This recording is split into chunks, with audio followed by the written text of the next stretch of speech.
பகுதி நேர கைத்தொழில் ஆசிரியர் ஐயா. என்னுடைய மாச சம்பளம் 650 ரூபாயா. 650 ரூபா. 650. இந்த 650 ரூபாய் சம்பளத்தை நான் ஏத்துக்கிட்டேன். ஏன்னா அரசாங்கம் எனக்கு கொடுக்குது அப்படின்னு நான் ஏத்துக்கிட்டேன் ஐயா. சரிம்மா. ஐயா 8:30க்கு பள்ளிக்கூடத்துக்கு போயிருவேன். 12:40 வரைக்கும் பாடம் நடத்துவையா.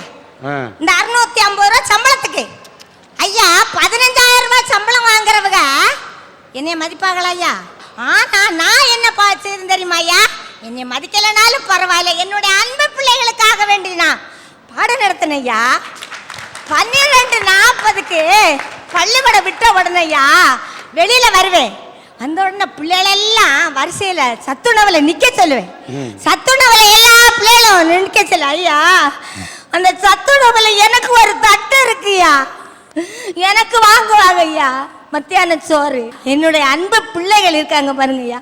இந்த சத்துணவு சோத்தை கொண்டு வந்து வட்டம் போட்டு உட்கார்ந்து ஒருத்தர் வெங்காயம் கொண்டு வருவான், ஒருத்தர் பச்சை மிளகாய் கொண்டு வருவான், ஒருத்தர் ரசம் கொண்டு வருவான், ஒருத்தர் எனக்கு ஊறுகாய் கொண்டு வருவான்.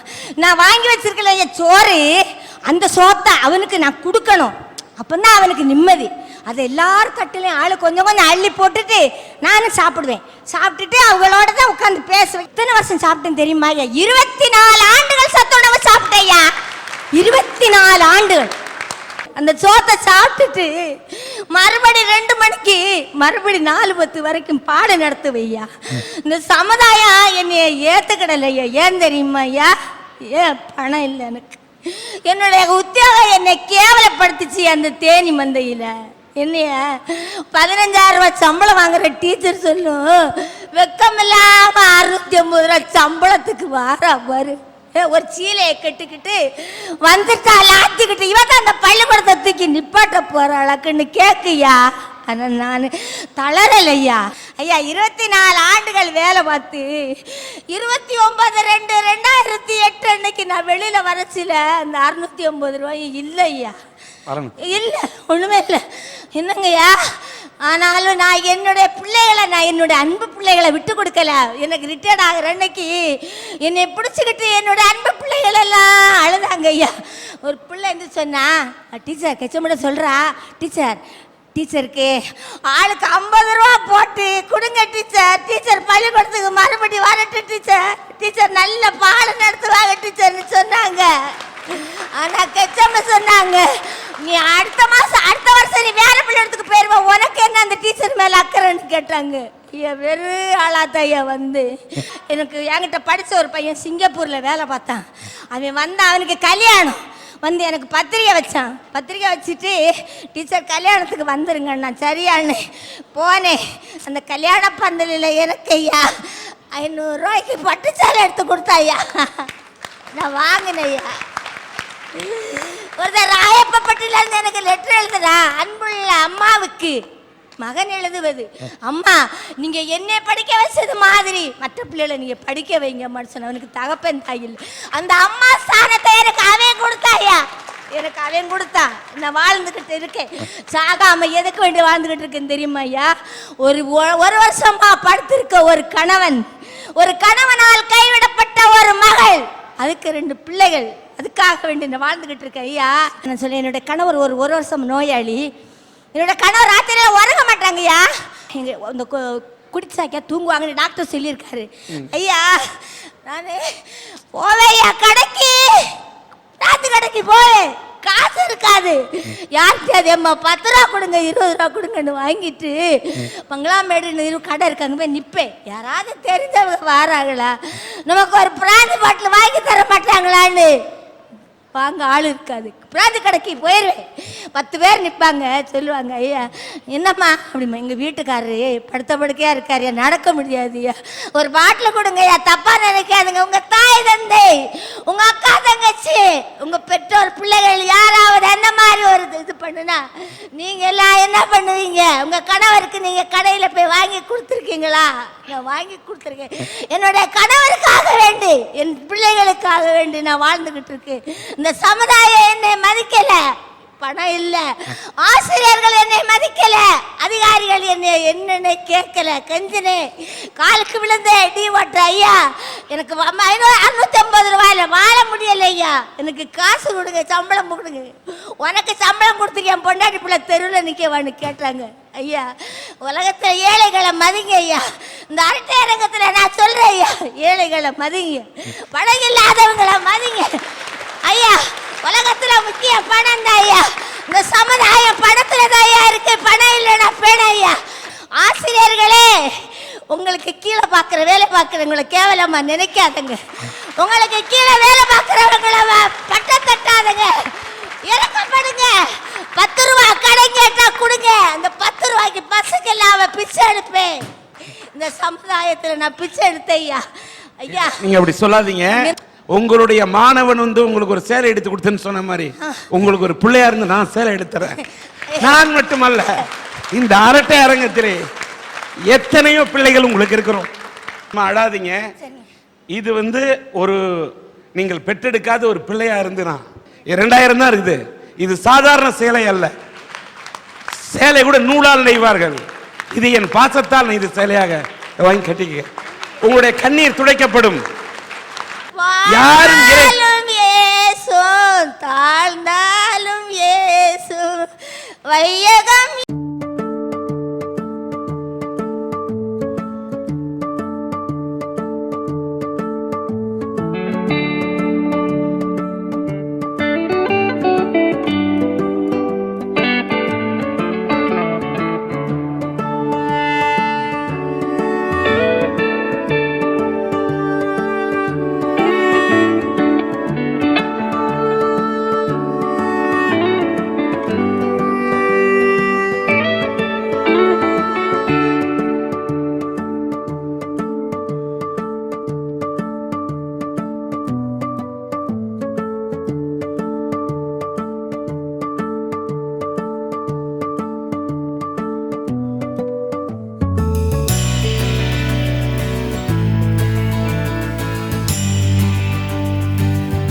ஐயா, விட்டு கொடுத்தல்ன்றது ஒரு குடும்பத்தில் நடக்கிற நிகழ்வுயா. அவங்கெல்லாம் தெரியாமல் என்னென்னமோ கற்பனையில் பேசுகிறாங்க.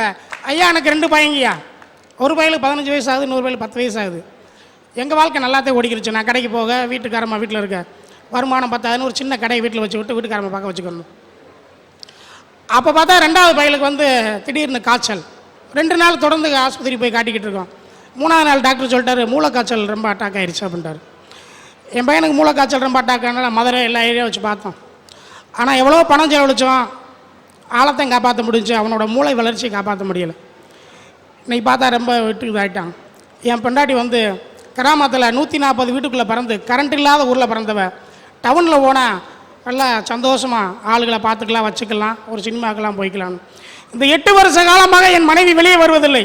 அவன்தான் உலகம் என்று நினைத்து கொண்டிருக்கிறாள். கடையை பார்க்க வேண்டியது, அந்த பயிலை பார்க்க வேண்டியது. அவனுக்கு என்ன பிடிக்குமோ அதைத்தையும் சாப்பிட்றான், அவனுக்கு என்னெல்லாம் நடக்குமோ அதை நடந்துக்கிட்டு இருக்கான். வெளி உலகம் நல்லா பார்க்கணும், நல்லா அனுபவிக்கணும்னு நினச்சி வந்தவன் இன்றைக்கி வீட்டுக்குள்ளே கூண்டுக்குள்ளே அடப்பட்டு கிடக்காங்க. இந்த அரட்டை அரங்கத்துக்கு ஒரு நன்றியை சொல்லணும்னா, அந்த 8 வருஷத்துக்கு பிறகு இன்றைக்கி ஒரு 6 மணி நேரம் இன்றைக்கி என் கூட கூட்டுக்கு வந்து உட்கார வச்சுருக்கேன். இது ஒரு பெரிய நான் பாக்கியமாக நினைக்கிறேங்க. வெளியே கூட்டுக்கு வந்தது என் மனைவி பெற்றுட்டா, நான் வளர்த்துட்டோம், அதில் தப்பு இல்லை. பையன்கள்லாம் என்ன செய்கிறாங்கன்னா, ஸ்கூலுக்கு போயிட்டு வந்தோடனே பேக்கில் தூக்கி போட்டு ஓடிடுவாங்க. எல்லா பையனும் தூக்கி போட்டு கிரிக்கெட் பேட்டு கிட்டி எல்லாம் தூக்கி போயிடும். என் மகனும் தூக்கி கொண்டு ஓடுவான் ஐயா, என் மகனை தூக்கி கொண்டு ஓடுவான். என் சிறு மகனை தூக்கி கொண்டு ஓடி போய் விளையாடும் இடத்துல நிறுத்தி வேடிக்கை காட்டுவான் ஐயா. நான் விட்டு கொடுக்கிறேன், மனைவி விட்டு கொடுக்கிறாள், அவனுக்கு சமமாக என் மகனும் விட்டு கொடுத்து கொண்டு இருக்கிறான். எனக்காக போட்டி போட்டு விட்டு கொடுத்து வாழ்ந்துக்கிட்டு இருக்காங்க. எனக்கு என்ன பிடிக்கும், பிள்ளைக்கு என்ன பிடிக்கும்னு நான் அந்த ஆண்டவனை ஒன்று தான் ஐயா கேட்குறேன். எனக்கு வாழ்நாளில் ஆயிலை கூட்டி கொடுக்கணும்னா, எனக்கு பிறகு அவங்க கஷ்டப்படக்கூடாது. வாழ்நாள் பூரா அவங்களுக்கு சேவை செய்யணும். ஒன்றும் இல்லை, எனக்கு அவங்க எனக்கால என்னென்னமோ விட்டு கொடுத்துட்டாங்க. ஆனால் நான் விட்டு கொடுக்குறதுக்கு அவளுக்கு ஒன்று தாயா இருக்குது, என் உயிர் மட்டும்தாயா இருக்குது. ஆனால் கண்டிப்பாக நான் விட மாட்டேனியா. ஏன்னா எனக்கு பிறகு அவள் கஷ்டப்படக்கூடாது, அவங்க காலம் இருக்க வரைக்கும் என் உயிர் இருக்குன்னு கேட்டுக்கிறீங்க. இல்லற வாழ்க்கை இனிமையாமே நான் விட்டு கொடுத்தது தாங்கய்யா. இந்த மன வளர்ச்சி குன்றிய இவருடைய மகன், சின்ன மகன் ஜீவாவை எடுத்து பள்ளிக்கூட வயதில் பேட்டு கூட விளையாடாமல் இது பண்ணி தன்னுடைய தம்பிக்காக தன் வாழ்க்கையை விட்டு கொடுத்து அவனை தூக்கி வைத்து விளையாடக்கூடிய கௌதமை மேடை கிடைக்கின்றேன்.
வாழ்க்கையில் விட்டு கொடுத்தல். இப்ப இந்த பையனை தான் வாழ்க்கையில விளையாடணும், ஸ்கூல்ல இருந்து பேக்கை தூக்கி போட்ட உடனே பேட்டை பிடிச்சிட்டு விளையாடணும்னு விளையாடக்கூடிய மனிதர்கள் மத்தியில தன்னுடைய தம்பியை காப்பாற்றணும்னு, தான் பிள்ளையை காப்பாற்றணும், தன்னோட கணவனுக்காக தான் சக்கரை போட்டுக்காம தான் உப்பு போட்டுக்காம வாழ்க்கையை விட்டு கொடுக்கக்கூடிய மனைவி, தான் பிள்ளைய வாழ்க்கையில காப்பாற்றணுன்றதுக்காக தன் வாழ்க்கையில் என்ன நலனையும் விட்டு கொடுக்கக்கூடிய ஒரு தாயாக, கணவனுக்காக ஒரு மனைவியாக, பெற்ற பிள்ளைக்காக ஒரு தாயாக, உடன் பிறந்த தம்பிக்காக வாழக்கூடிய அண்ணனாக இந்த பையன் விட்டு கொடுக்கக்கூடிய இந்த குடும்பத்தை பார்க்கும்போது, அவர் சாதாரண கடையில வேலை செய்யறாரு, பிள்ளைய தொல்லையா நினைக்கல, அதற்காக தங்களுடைய வாழ்க்கையை விட்டு கொடுத்த இந்த பையன் இந்த ஜீவாவுக்காக ஜீவன் கொடுத்து கொண்டிருக்கக்கூடிய இந்த கௌதமை மனதார பாராட்டுகிறேன். இல்லற சக்கரம் இனிதே சுழல அச்சாணியாய் இருப்பது எது? பெற்றெடுத்த பிள்ளைகளா, விட்டு கொடுத்தலா, பொருளாதார பின்னணியா, சக்கரமாவது அச்சாணியாவது, எல்லாம் கழன்று போய் தான் கிடக்குது. இப்படி 4 தலைப்புகள். இல்லற சக்கரம் இனிதாக சுழல அச்சாணியாய் இருப்பது எதுன்னு கேள்வியை கேட்டு, அச்சாணியாவது சக்கரமாவது எல்லாமே கழண்டு கிடக்குது. கழண்டு கிடக்குதுன்னு சொன்னாலே முதல்ல அவன் கழண்டு போனவன் நான் கருதுறேன். சக்கரன்னு ஒண்ணு இருந்தாலே அது சுத்தனியா. வாழ்க்கைன்னு சொன்னாலே வாழ்க்கை சக்கரத்தில் நீ சுத்தி கொண்டே இருக்க வேண்டும், ஓடிக்கொண்டே இருக்க வேண்டும், ஒன்றை நாடிக்கொண்டே இருக்க வேண்டும். மூச்சை கூட விட்டாதான் வாழ்க்கை. மூச்சை இழுத்து இழுத்து விட்டாதாங்க சுவாசிக்க முடியும்.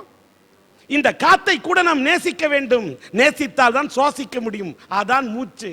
முயற்சிக்கணும், வாழ்க்கையில முயற்சிகள் இருக்கணும்.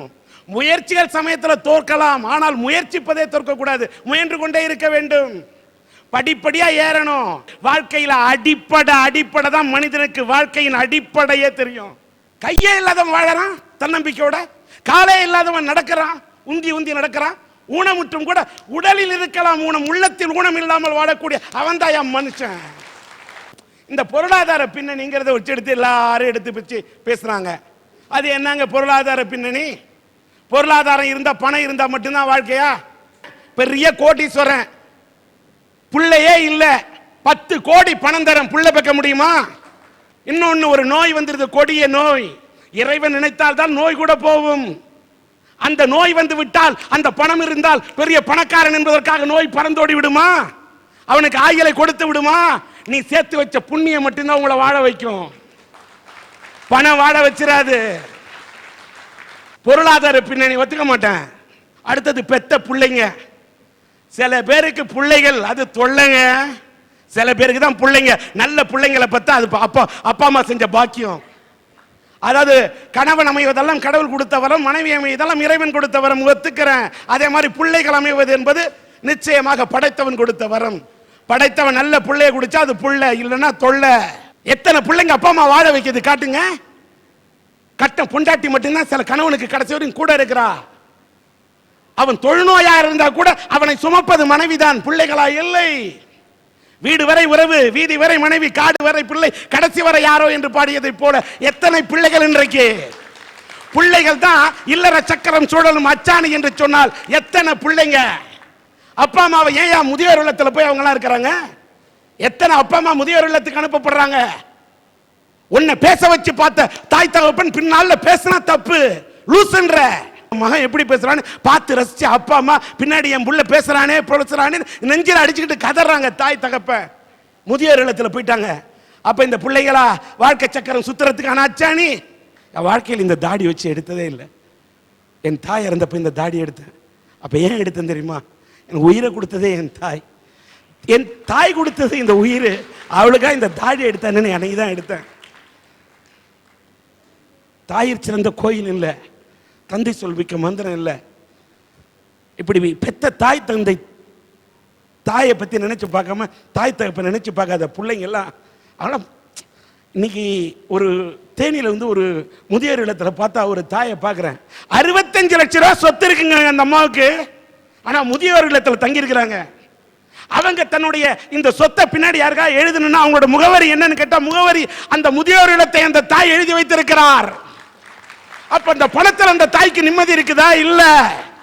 தன் பெத்த பிள்ளைகள் கூட இல்ல, இந்த முதியோர் இல்லத்துல இருக்கக்கூடிய மற்றவர்களோடு அங்க அனாதையோட அனாதையா அங்கே சங்கமித்தத்திலே ஆனந்தம் காண்கிறாரே அந்த தாய்.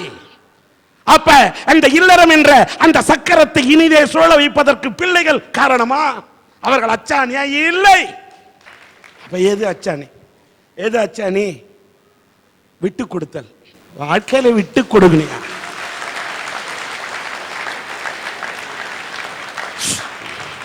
பொண்டாட்டிட்ட புருஷன் தோக்கணும், புருஷன்கிட்ட பொண்டாட்டி தோக்கணும். அப்பதான் குடும்பம் ஜெயிக்கும். இதான் வாழ்க்கை. ஏன்னா புருஷனுக்கு சக்கரை நோய்னா பொண்டாட்டி அந்த தான் சக்கரை போடுறதை விட்டு கொடுத்துடுறா, தான் உப்பு போட்டுக்க மாட்டேங்கிறா புருஷனுக்கு உடம்புனா. புருஷனுக்கு தலைவலினா அவன் மாத்திரை சாப்பிடுற நோயில இவ கண்ணு விடிச்சு மாத்திரை கொடுத்துக்கிட்டு இருக்கிறா. பெத்தெடுத்த தாய் தகப்பன் தன்னுடைய கூட பிறந்த சொந்தம் பந்தம் அந்த வீடு குடும்பம் தான் விளையாடின இடம் எல்லா உறவையும் அது பிறந்த விட்டு எல்லா சுகத்தையும் எல்லாத்தையும் திறந்துட்டு புகுந்த வீட்டுக்கு வந்துட்டு மாடா உழைக்கிறவளுக்காக சில விஷயத்தை நீ விட்டு கொடுத்தா என்னையா? சில பொண்டாட்டி சிக்கனம் இல்லாம தலக்கணமா இருந்தா தப்பு. அந்த மாதிரி பெண்ணா சொல்ல மதியுடைய மந்திரியாக ஒரு மனைவி இருந்து அவள் பேச்சை கேட்ட கணவன் இதுவரைக்கும் நல்லா வாழ்ந்ததாயா சரித்திரம்.